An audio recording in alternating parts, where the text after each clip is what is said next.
Kumusta sa lahat? Mahal na mga manonood, tinatanggap ko kayong lahat sa aking channel.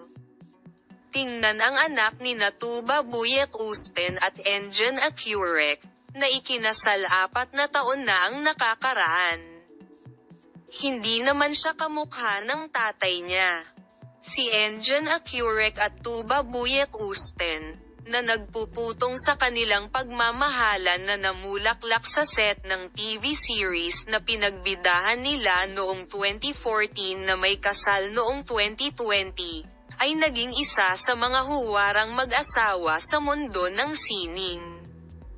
Ang kanilang pinuri na kasal ay nabigyan ng bagong kaligayahan sa pagsilang ng kanilang anak na babae noong 2022.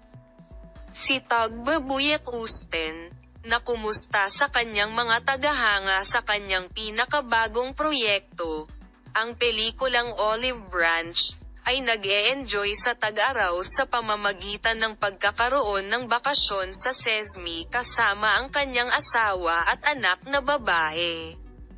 Habang si Tuba Buick-Usten ay nasa beach kasama ang kanyang talento, si Engin Acurek ay nakakaakit ng pansin sa kanyang fit na hitsura. Ang mga anak na babae ng mag-asawa ay hinahangaan ng mga holiday makers dahil sa kanilang cuteness. Itinataas ni Tuba Buick-Usten at Engin Acurek ang kanilang mga anak na babae mula sa mata ng publiko. Nagkita sila sa set ng kanilang teleserye, na ipinalabas noong 2014, at ang kanilang 6 na taong relasyon ay ikinasal noong 2020.